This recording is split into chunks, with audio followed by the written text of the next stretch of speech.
Welcome to our Dharma discussion for Sunday, January 19th with Khenpo Tenzin, and I'll pass it off to him now. Thank you. Thank you.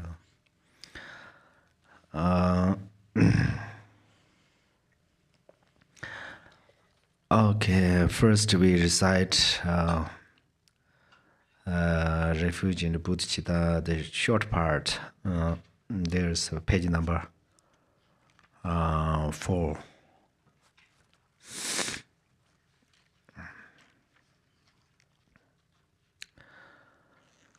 Until awakening, I take refuge in the Buddha, the Dharma, and the Supreme Assembly. By the merit of generosity and other perfections, may I attain Buddhahood for the benefit of all beings. Until awakening, I take refuge in the Buddha, the Dharma, and the Supreme Assembly. By the merit of generosity and other perfections, may I attain Buddhahood for the benefit of all beings. Until awakening, I take refuge in the Buddha, Dharma, and the Supreme Assembly. By the merit of generosity and other perfections, may I attain Buddhahood for the benefit of all beings. Okay, thank you so much for maintaining and participating on this Dharma Discourse question group. And I have a reason to recite this refugee part. There is Bodhicitta 2 together.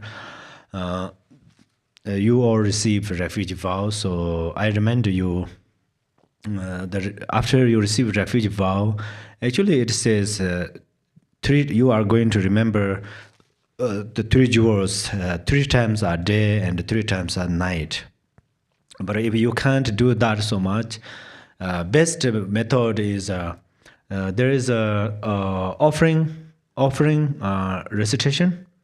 Do you know that Tumba lami sanje rumboche, choba lami tamche rumboche, ndimba lami gindi rumboche, jamni kunjo solan chumba. You recite that every before food.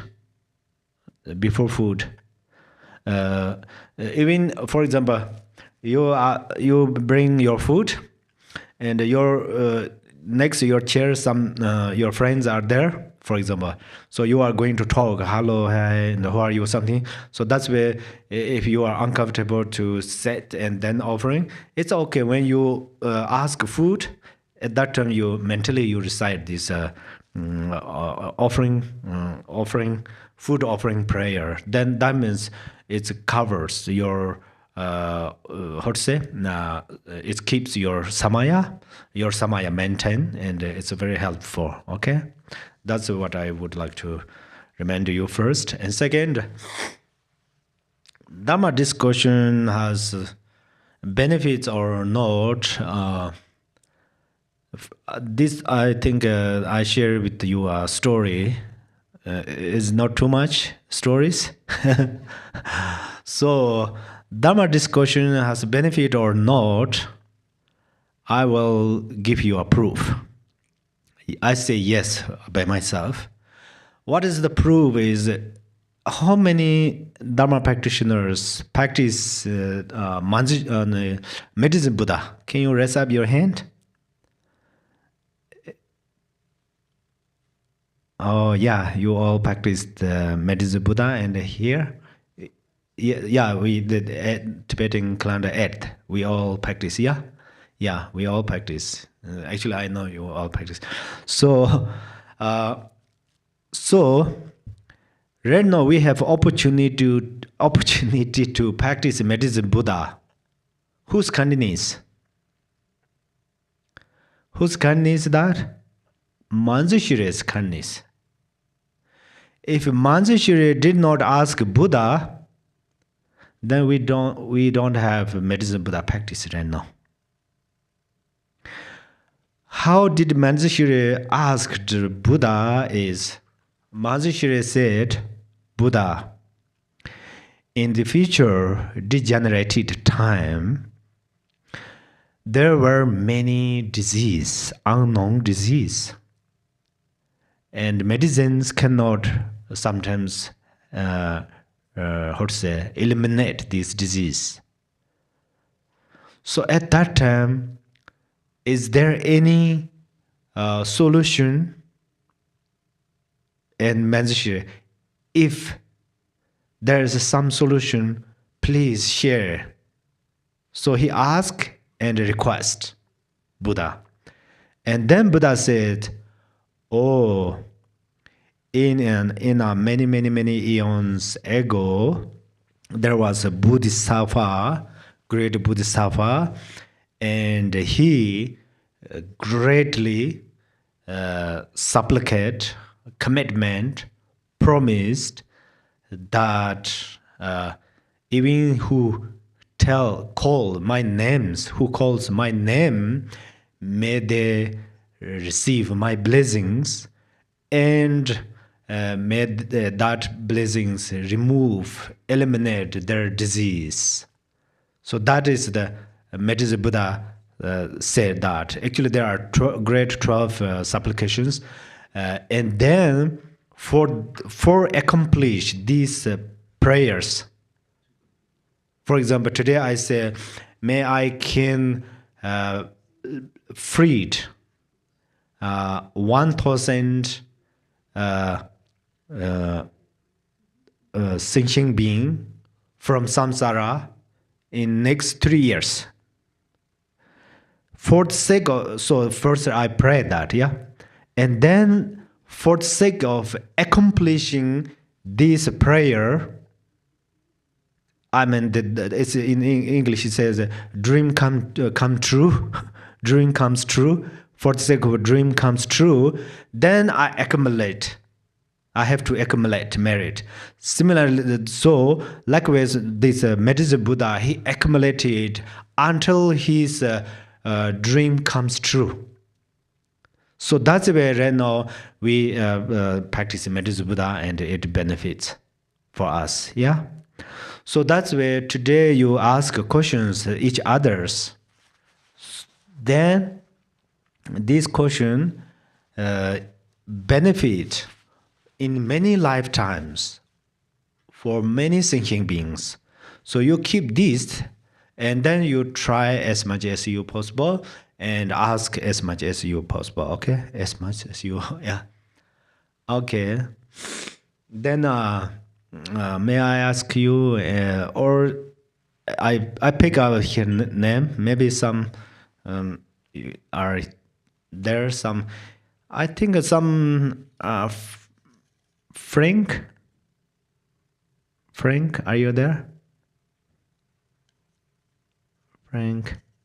Recently, I noticed that Frank. He said, you say a few people.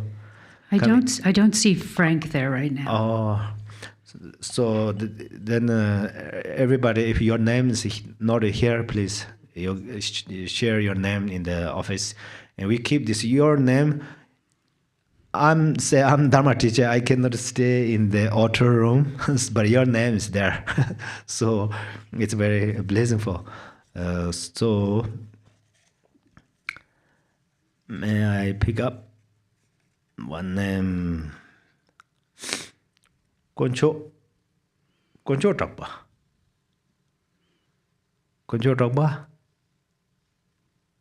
I don't see that name. Okay, probably I ask the commonly. Maybe I just ask directly. Yeah. Well. So last time I asked you to practice this short Bodhicitta prayer, Bodhisattva's prayer. Anyone did who would like to share one's experience? Raise up your hand. Raise your hand. You can do it either physically or through Zoom. Don't be shy if your any kind of experiences help. Don't see anybody right yet. Or here. That one? Let's see. So take yourself off mute, please.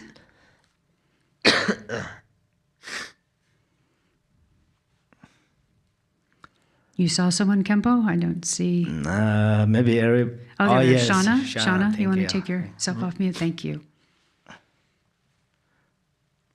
I know you will be humble, but sometimes. Okay.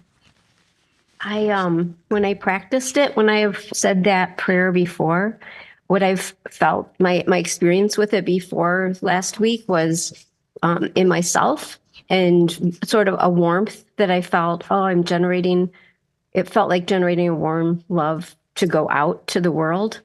And with this prayer, once I started doing it, saying it the 10 times to myself and then sitting with that, it changed completely to being all around. I mean, it felt like a gentle, warm love in like the plants and the trees and people. And it felt like underneath the clouds of my judgment, not a harsh judgment, but a subtle, discriminating, categorizing kind of judgment. And it felt underneath that. And I appreciated that because it feels more expansive and inclusive and in the direction that I'm hoping to grow. Thank you for that homework. Thank you so much. Thank you. Okay. Then my another question is maybe today I start from temple. Is okay? Can you repeat? We have a question from here in the temple. Oh yeah. I'll ask to all. Yeah, they can give. I ask. Yes. Patty, you were the one who was. Thank you. Hi.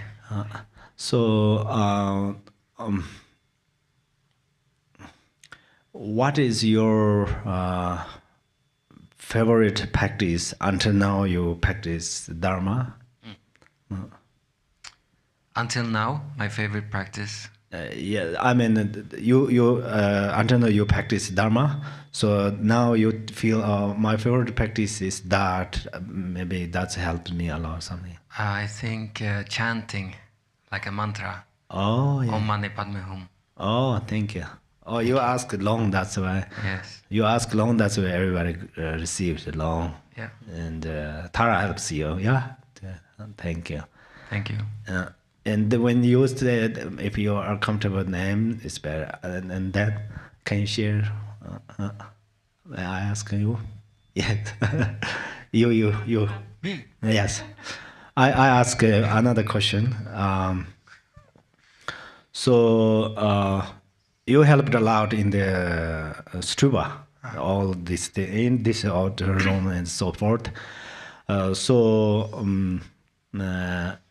Then when you work on there, how you motivate, for example? How did you motivate? Hello. When I was working, I was thinking so much about Milarepa. Because people say, "Oh, you work so hard." Yeah. But it's nothing. In compared to Milarepa. Thank you. Yeah, exactly. Always think about that. Exactly.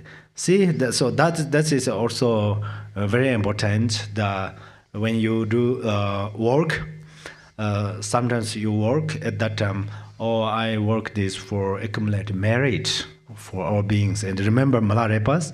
So then Milarepa is in your mind. At that moment, your mind becomes Milarepa, and then you accumulate a profound merit. So that's really wonderful. Thank you. Okay. And can you share, Tara? May I ask?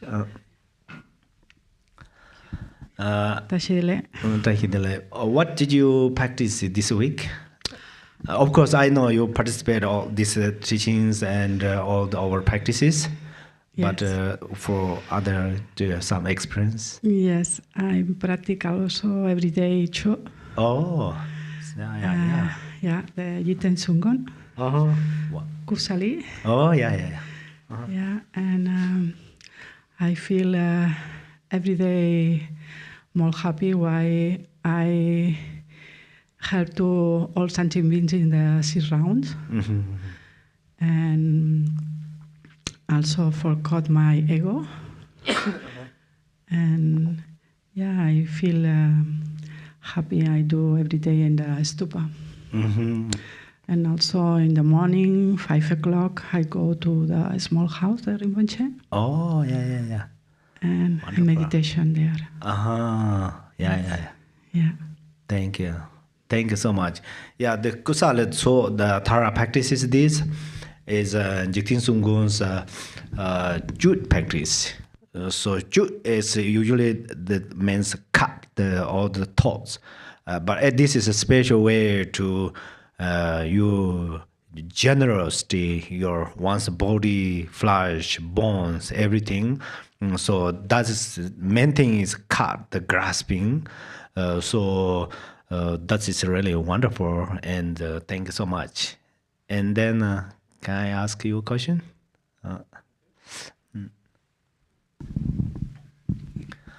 So you were came here before one time, is it? No, this is my first time. This is the first time? Oh, yeah. So what is your favorite practice, like chanting or meditation or other parts, meditating or? Yeah, my favorite practice is prostration and nundro. Oh, yeah.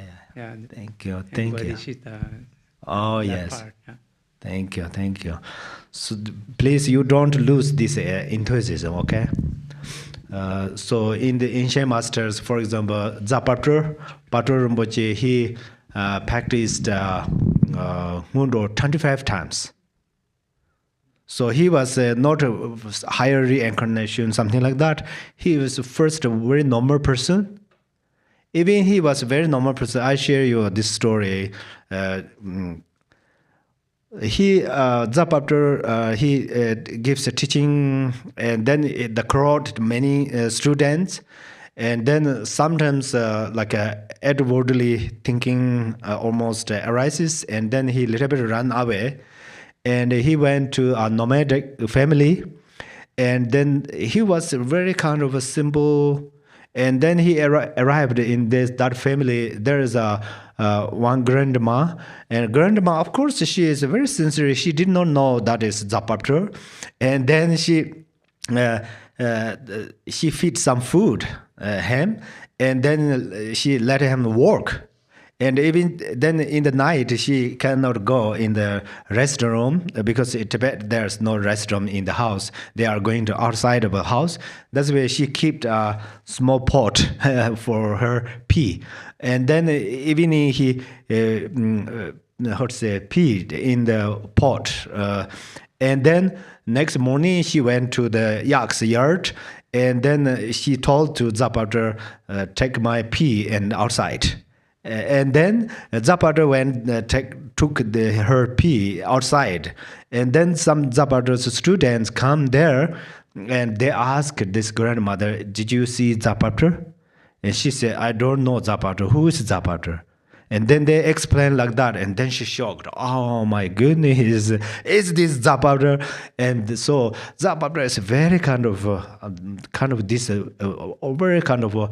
He's ordinary. He showed up like an ordinary being, but he practiced Nundro.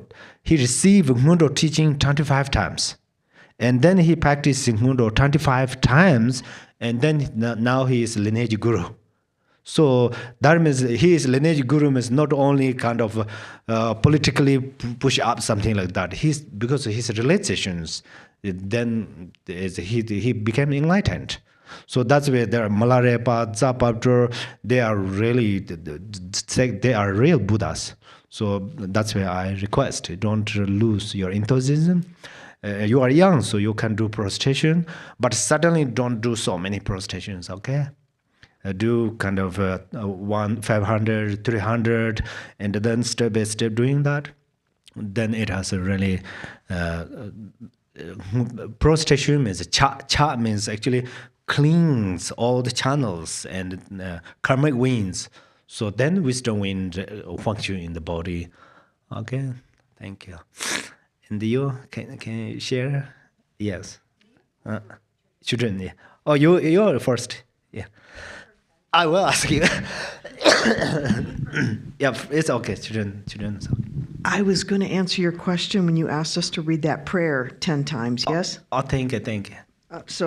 When I first started reading it, I felt hopeful. in the beginning. Then in the second half, I felt courageous. Thank you so much. There is a in the Shantideva prayer, very beginning chapter, you focus there if you have English. It's a Sanchuk Simchi Churna Kechik. That means if one arises Bodhicitta for a moment, the Tathagata Buddha's heart, one becomes the Buddha's heart son or daughter.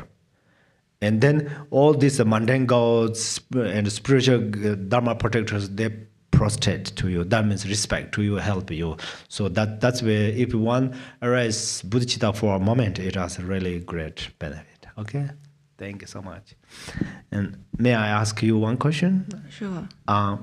So I know you practice continually, especially you focus on the Dharma words and the Dharma books. So when you practice Dharma, do you have any kind of feeling? Feels like this is a blessing or something? Yes, actually, my favorite practice is the Four Immeasurable. Oh, yeah. Yes, and I would like to share some special method of this. Because, now every time I practice Four Immeasurable, I feel soft and my heart is open. And but in the beginning, it's not very easy to have feeling, right? And also many my friends, when they have suffering, they find me to talk, and sometimes I ask them to practice the Four Immeasurable. At first, they also don't have feeling, any feeling. And last year, when I'm in China, one of my teachers teach me a special one. He said his teacher teach him. That is called the inner Four Immeasurable. He say you can first, when you have any emotion and feeling, such as angry, sadness, or pain, you can do this Four Immeasurable for your pain or your any emotion. For example, he say if you are angry, you can say, may the angry have happiness and the causes of happiness. And may the angry be free from suffering and the causes of suffering. May the angry not be separate free from the happiness and free from sorrow. And may the angry rest in equanimity, free from attachment and aversion. Thank you. And in my meditation, I try this. I feel very magical. Have many feeling and experience or deep sight. And maybe if someone is interested in this, and after we try, maybe we have some something to share, and maybe we can share next time. Thank you. And I won't tell much about myself feeling at this time, I think. And also I tell some my friend, and they try this, they also feel magic. And then when we start to be very kind to ourselves, and then slowly we can feel other people's suffering, I think. Yes, it's long time practice, not at once have strong feeling. This is I like to share. Thank you so much. Thank you. Exactly, this Four Immeasurable is very important. That's where Rinpoche told me. I lead some short retreats here, so then I always emphasize them to practice Four Immeasurables. At that time, pretty convenient that I separately make sessions. I made different sessions. First session is immeasurable Bodhicitta. Second session, immeasurable compassion. Third, fourth. So they did it. And the Rinpoche told me, let them practice Four Immeasurables. So thank you so much. It looks like we have Eleanor has raised her hand. Oh, yeah. Did you want to ask her a question, Khenpo? Eleanor, would you share something, or may I ask you? Oh, I have one question, and then you can ask me anything you want. I asked you about what a manifestation was last week. And so I went back. I just want to make sure that I understand what it is correctly. I listened to your talk several times, when you were answering the question. And I realized that a manifestation is sort of like something that comes into the public consciousness. I mean, that everybody can see and experience. And whatever that is, that manifestation is being expressed that way. Like people, like doctors and nurses would be a manifestation of Medicine Buddha. Yes, that's Okay, and like lamas, all you folks are manifestation of Buddha because you're teaching us all this stuff. So that's where I ended up with this. I just wanted to make sure that I was right or correct in my thinking. Yeah, right. Just now I checked my dictionary, so it's pretty easy to search by myself. So I thought I was correct when I explained about manifestation. But the profound things you are mentioning, that doctors are manifestation of Buddha, medicine Buddhas. Wow. That's the last year's I mentioned similarly these things, but this year's maybe I did not. So that's really wonderful. Yeah, you are right. This is first my answer, and then in the future, anyone go to the doctor at that time, one perceive that is really the medicine Buddha. If that doctor is real medicine Buddha or not, this is not our business. But we are going to think, oh, this is medicine Buddha, and then at that moment we remember medicine Buddha. So that medicine benefit us a lot, and we remember medicine Buddha means we remember Buddha. So that is our refuge. And also when we pay money for the medicines, of course, other hands, the pay money to the medicines is not easy because we work day in and night, and we save the money. Eventually, we pay everything in the hospital is quite unpleasant. But when we pay money at that time, we supplicate that, we pray that may this money benefits this hospital and the sentient beings whoever come here, may they find their right medicine, and may they all recover, whoever come in this hospital, and whoever connect with this doctor or something like that. Then at that time one practice Bodhicitta, and so that is really wonderful. Thank you so much. Yes, and at the same time, we go to the shopping center and a restaurant. We can perceive they are Zambala, Zambala. So Zambala is also Bodhicitta. Zambala is actually a manifestation of the Chinese for particularly produces the wealth. So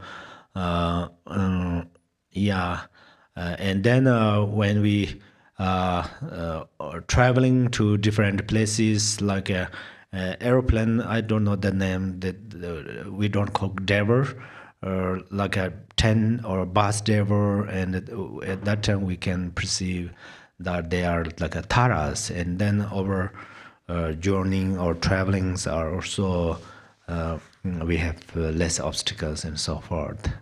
Thank you so much. Thank you. Thank you. It's so beautiful and really great things you guys shared.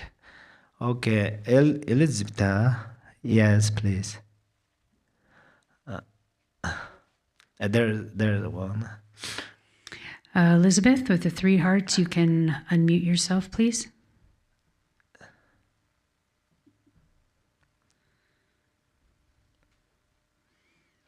You can unmute yourself. You have your hand up.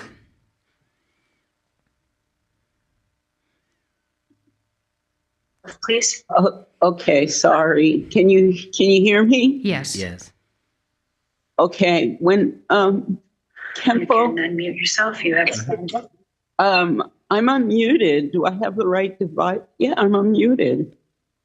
please. Oh, okay, sorry. Can you hear me? Yes. Yes, we can hear you. Yes, we can hear you. Yeah, when you assigned the Bodhicitta prayer, it brought me back to I say the prayer every day anyway, but it brought me back to a time when I first read the Shantideva dedication prayer. When I first started reading the Shantideva dedication prayer, I was like praying and hoping and wishing that his well-wishing would continue throughout the whole prayer, that it wouldn't switch off to something else. And it did, and the prayer made me very happy. And the prayer just makes me feel happy. Bodhicitta makes me feel happy, but I think it's because of the prayer. It's just a really good prayer. And I keep aspiring to write a similar one, because you can just use that same format for the prayer and write your own. May this one be, and you're talking about that, and in your daily life. I'm going to try to do that more, and that's all. Thank you. You can ask me a question too if you want. Thank you so much. So there's one thing I heard. This is very important. Bodhicitta makes you happy. That's exactly. Bodhicitta is actually peerless.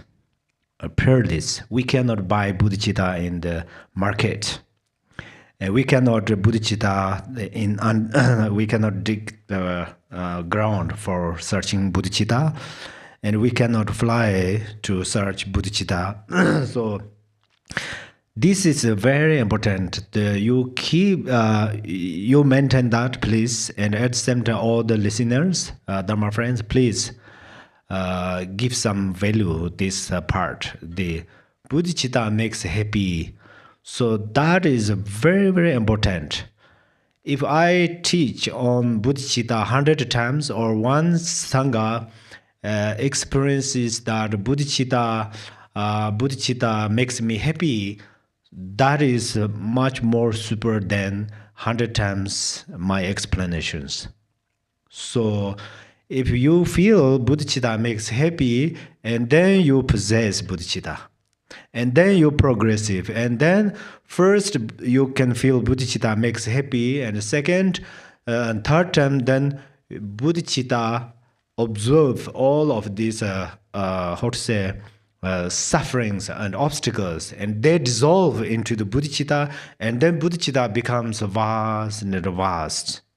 So then we become like a genius and this Manjushri and so forth. So before we become Buddha, we definitely can arise bodhicitta. So everybody, please arise bodhicitta. And then David, do you have? May I ask a question? Would you come here? Hi. Can you come here? Oh, thank you. It's very comfortable. Sometimes people feel I ignore this area because I don't have habit so much looking there. Here's okay. First, David, Curve. Thank you. Hi. Thank you very much. Thank you. For your teachings. My question is about Mahamudra. It is said that in the state of Mahamudra there is no thoughts, no one thoughts. Oh yes. So I was thinking, but at least the thought of benefiting others is present, even if when I practice Mahamudra, or it disappears. The thought of benefiting others. I'm sorry, I a little bit this TV a little bit moves. My mind is. Can you repeat it again?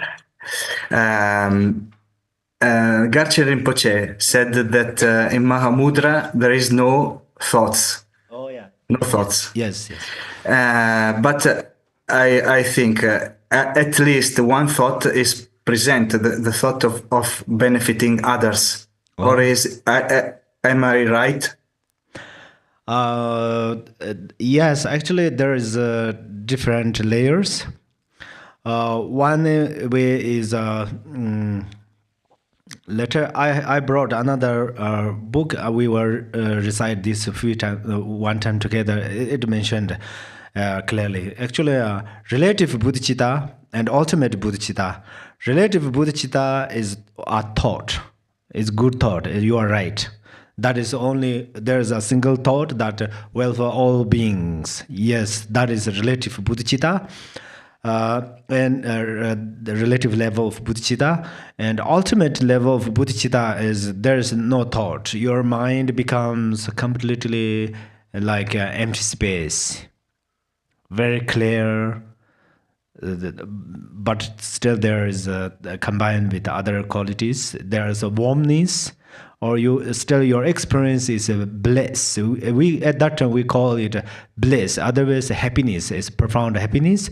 That is the warmth or warmness of Bodhicitta. But it's okay when you practice. You can apply that thought. Yes.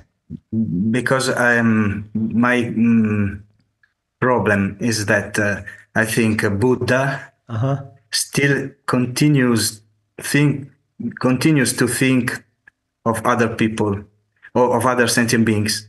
And so even if he is in the state of Mahamudra, he has a continuous thought of other sentient beings. Is it right? That's a very good question. Actually, that's clear answer is in the jewel ornament of Gamboba. That's I taught last year. So there it mentions that is after become Buddha, Buddha does not have particularly thoughts or perception or conceptual to perception. I think perception that I'm going to help these beings, because Buddha has no after become Buddha, there is no samsara. There is no hell realms, lower realms. There is no higher realm, lower realm. There is everything is pure land. Everything is like a genuine pure land. So there's no these things. But then we think, then Buddha may not help us, because he felt everything is. He felt or he realized everything is like a nirvana. There is no sentient beings. But then how Buddha helps us is like the sun. The sun shines from the space. The sun does not have thought that I'm going to help this tree, but I don't want to help that plants. I'm going to produce vitamin D to these people, and I don't want to produce vitamin D to these people. Those people, the sun does not have like that. So sun produces vitamin D, and sun helps to trees grow, and something like that, like rain and like other kind of elements. So without thought, but still Buddha benefit us. The reason, for example, Buddha taught us 84,000 teachings, scriptures. All of these teachings Buddha taught without ordinary perception. But then we have a question, then how Buddha can benefit us is when he was before become Bodhisattva or Bodhisattva, before when he was a practitioner. When he was practitioner, exactly what we do, he did. We recite like these open prayers. He recite often, again. He recite mantras. He meditate. He practice any different types of practices, and he learned how to sew the shoes, how to make shoes, and how to weave the socks. And sometimes he learned everything. How to cook, and then at that time he always arise Bodhicitta made this benefit, this made my food benefit other beings, and something like that. So these powers, all of these powers, then union into the emptiness. So then this is radiated back. That's where he can produce Sambhogakaya. This is a very higher level being, maybe not being, and then he produces. We say manifested Nirmanakaya, and then all of these things. That's how we have right now. Thank you very much. Thank you very much. Thank you very much. Oh yeah. Yeah. Would you share something, or may I ask you? Either way, whatever you want, Khenpo. Oh, first you ask if you are ready. If not, I have ask. Yeah.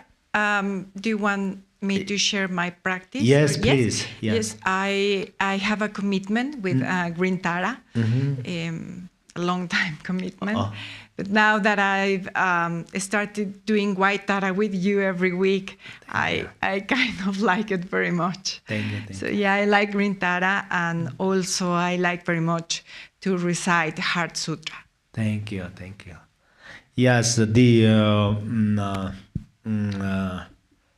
we actually this practice White Tara and Heart Sutra are very essential practice, very essential practice, and White Tara is the actually the essence of or there's a 108 taras. There's a 108 taras, the manifestation of this, and also White Tara is the wisdom of the longevity Buddha. So that's where White Tara is also a source of all the siddhis. And then when you recite the Heart Sutra, you focus on there's a emptiness is a form is emptiness.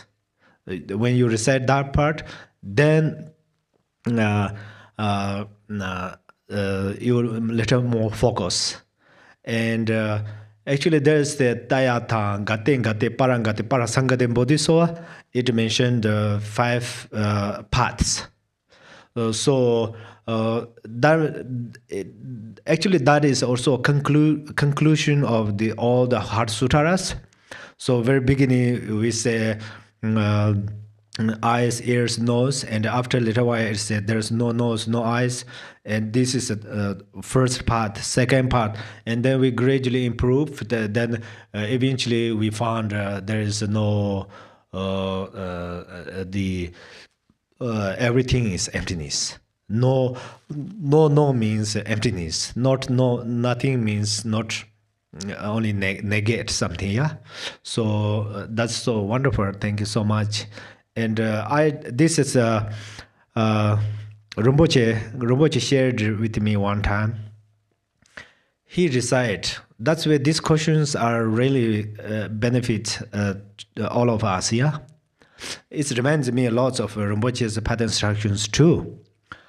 Rinpoche told me a couple of years ago, when he recited Heart Sutra, he feels his body is like he actually brought some very kind of a low level of the example. So what he brought example is dirt, form of dirt. The form of dirt is we make a fire, wood burned in the fire, and there is some, actually we call ashe or something like that. Rinpoche mentioned that part actually. So that means we looking a little far away, there is some ashe or some dirt.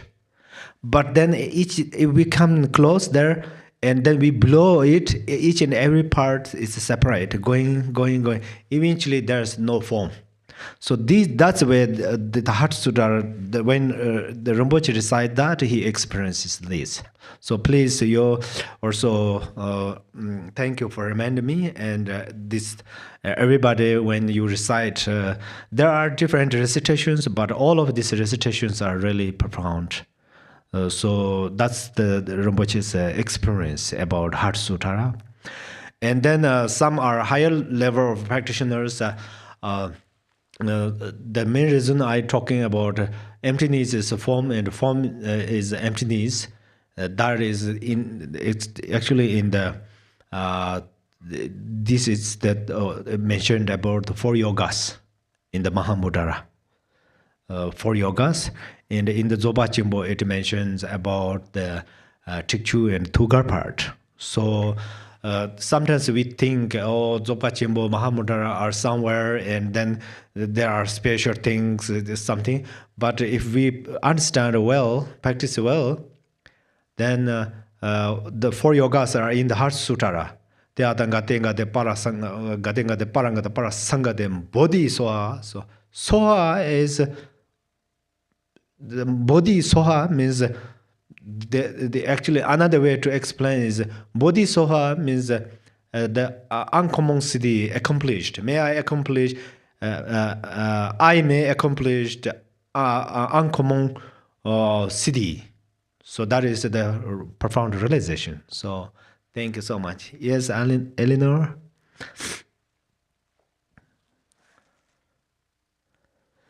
I just wanted to say that emptiness is very trippy. And I would encourage you to get into emptiness. And the reason that I'm saying that is because I went on this whole journey with emptiness. And it started, I was looking out, having a cup of tea, looking out my living room window, just looking at the teacup. And all of a sudden I realized, oh, wow, we're looking at this all wrong. When we talk about a teacup, we talk about the color and the shape and the pattern and the handle and how, but the value of that teacup is the emptiness inside it. Because if the tea, and I had to sit with this for 3 days, if that teacup didn't have that empty space, you couldn't put any tea into it. So you empty space is very important. So it took me, I spent 3 days with that. And so then I had to take it somewhere else. So I well, let me see if this works with houses. So, and it's the same kind of thing. When we look at a house, we look at, how many floors it has, the type of roof, the windows, how many rooms it's got. But the utility of the house is in the empty space. Yeah. We live in the empty space in the rooms of the house. We don't live in the walls and the roof and the windows and everything. We live in the empty space. And it's just like the Dharma hall. If the Dharma hall didn't have empty space, we couldn't go into it and sit there and listen to your lectures. So empty space is very trippy, and it's very profound. And that Heart Sutra, that form is emptiness and emptiness is form, that's what it's talking about. That form, you like if you had in your living room and you have all the furniture there, and then you wanted to put in a new sofa, you couldn't do that until you created the empty space to put the new sofa in. Now, whether that means you get rid of the old sofa or other chairs or whatever, but you have to create the empty space in order to get the new sofa in there. And the mind is the same way. That's what the Heart Sutra is saying, that it's empty space, and there's no coming and no going and no hearing and no seeing and no nothing. That's why the mind is actually empty. And it comes with the realization when you really start to meditate on this stuff. It's kind of like, I don't really exist either. My name, Eleanor, all our names, that's just a composite, a reality by composite of a whole bunch of little different things. But there is, in essence, there is no one thing that says, oh, that's what Eleanor is. Eleanor is just a bunch of composites. We're all a bunch of composites. That's what the mind is saying. Form is emptiness, and emptiness is form. And it really, that was a 10-year journey for me, trying to understand what that form is emptiness, emptiness is form. And so I just wanted to share that you might want to spend some time looking at it, because That's how it works. Thank you so much. It's really wonderful. Thank you. I deeply rejoice. Thank you. Also, Alexander, I saw your hand. After you, then we start here today. Okay. Hello, Khenpo. Maybe accidentally I raised my hand, but good. I'm very happy to be here. And if you want to ask me anything. So thank you so much. That's lucky. Lucky. So I think you're listening many Rinpoche's teaching. Did you? So which part is you can more practice that Rinpoche's teaching parts? Well, I am always amazed that he has the ability to take very complex teachings and to bring them to very simple and practical explanations. Mm-hmm. And from what I've noticed is that he always talks about mainly two things, about love and Bodhicitta, and about no self, about lack of the real self.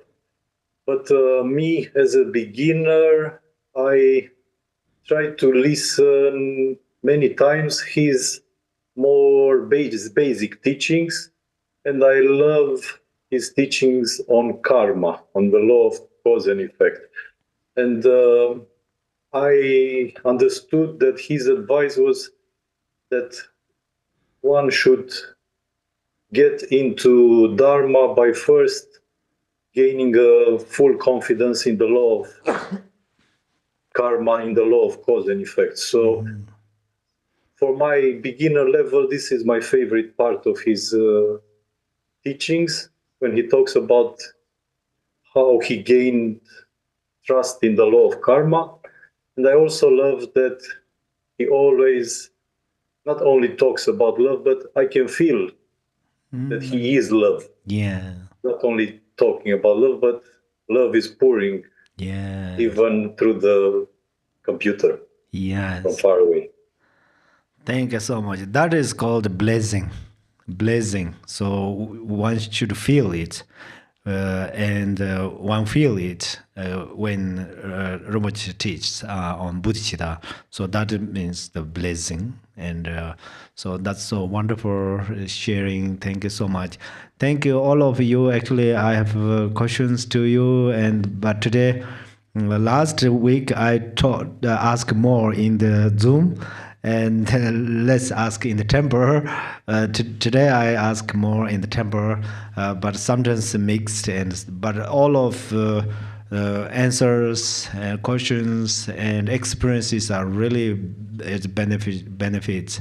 Thank you so much. And today we start here, but over here I have a very nice verse. I not recite in Tibetan. The meaning is important to understand meaning. So please you repeat me in English, okay? Everybody, can you unmute this?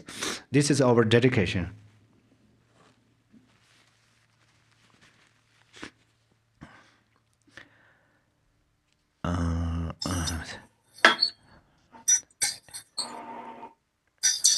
The practice is for the Supreme.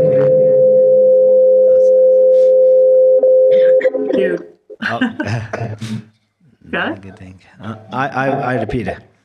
The practice is for the Supreme. The practice is for the Supreme. Conventional Bodhicitta. Conventional Bodhicitta. Are exchanging self for others. Are exchanging self for others.